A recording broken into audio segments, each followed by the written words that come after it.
Hello, class.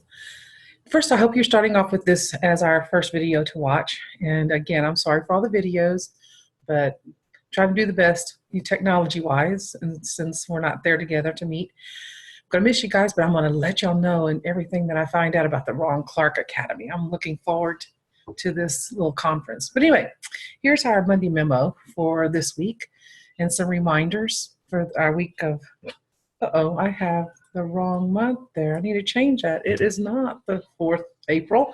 It is June. Oh, so sorry. Okay, but anyway, week 4. Can you believe you're at the start of halfway point? Yay!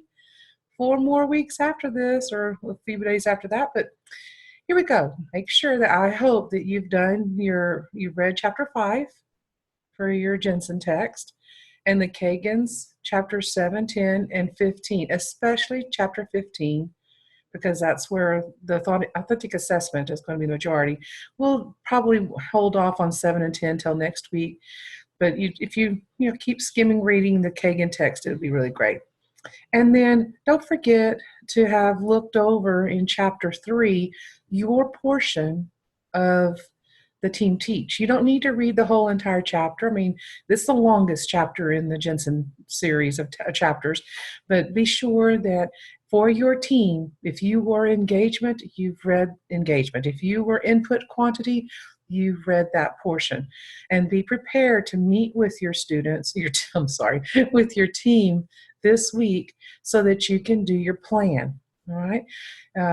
All you have to do is document what part of the lesson cycle you'll be doing individually, because remember, cooperative learning, this is not group work.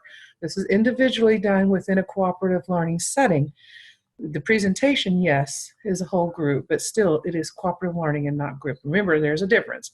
Anyway, make sure that you this week get a structure picked out from the chapter 6 in Kagan of what is your structure. Are you going to use carousel, or are you going to use jigsaw, or what about hand up, stand up, pair up, or let me try to think of some that we haven't done a lot of, but numbered heads together. Think of some ones and look at them. Don't just use something that is so easy. Yes, easy's nice, but try out something and see if it works for you. The only way you'll know if you're going to like it is if you've done it a couple of times. But anyway, so think of, you need to have your lesson cycle portion that you're going to do. Are you doing focus closure? Are you going to be doing the instructional delivery? Are you doing the practices, the guided and individual independent practice? So have that all fixed up. Field reports, guys, I put zeros in for field report 3. If you have not already done that, getting that done. And report 4 is supposed to be turned in before Monday, except for STEAM. We know we got STEAM that just starting on Monday, which is going to be great. I think it's going to be lots of fun. I'm looking forward to hearing all about that. And don't forget about that vision statement. I know we started, this is very rushed. I mean, this is summer school. What do we expect? But very rushed, but be brainstorming. Talk to your team, talk to your mates that if hopefully y'all are meeting together this week, and talk to them. What are some ideas? What are the sources you're planning on using? And no, don't make this to where it's a cookie cutter cutout of everybody doing the same thing. Be creative, and it's okay to talk about it. Just don't do everybody the same thing. Okay, Code of Ethics, we will continue our packet next week. Photo story, don't forget to be looking at your photo story, seeing what order that you want everything to be in. Okay, I pretty much talked about the field experience packet. Report number 5, our last one, is due the 7th on Wednesday. So get it posted. Get them posted because, again, summer school is moving rather quickly. Lesson cycle, okay, we already talked about that. The vision statement. And what we'll be doing is I'll probably hold, again, this chapter 4 to finish it up instead of making you listen to it online, because mainly it's just some activities I want us to be able to do. I will have in a little bit is your multiple intelligence, a video ready to go. And then about authentic assessment, it's ready to go. And I will probably have just a very short thing about chapter 5.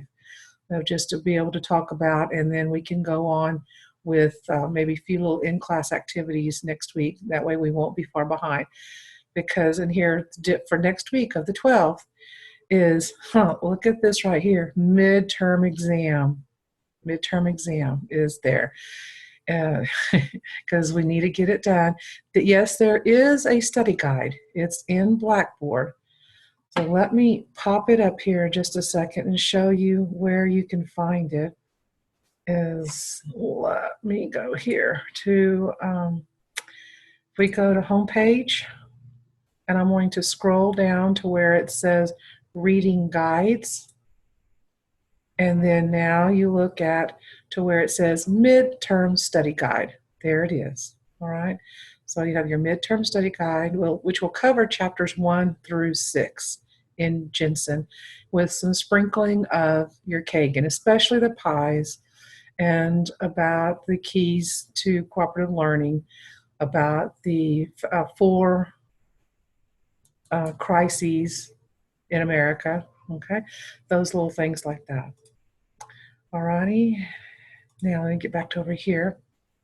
Is the authentic assessment, multiple intelligence assignments are due.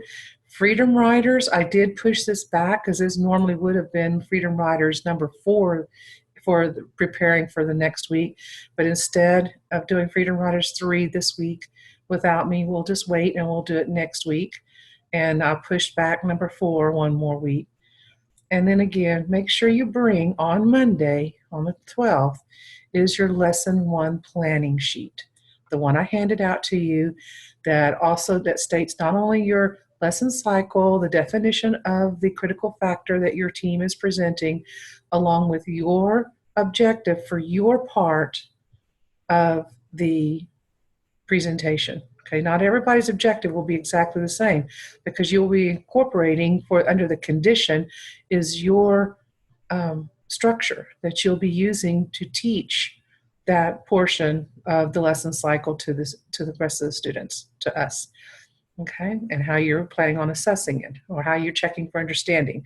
And then of course you're going to document what structure you chose and why, and then how you're going to check for understanding. And remember, we talked about checking for understanding does not mean that you're just going to see that we're all on the same page, or that we're all doing the same activity, or whatever. It's making sure that we understand not only the content, but asking us to repeat what the directives were, so that we know the directions. Maybe whenever you're talking about the structure that you're wanting us to use, is stop and say, okay, now what are we doing next? Or or call on someone. And I like what Dr. Pierce had said at her presentation. Make sure, call the answer first, and then call on a student's name. So anyway, this is just a quick little rundown of what our plans are for this week, even though I'm not there. And I'm hoping everything goes well. Again, contact me anytime if you have any questions, and I'll be glad to get back with you.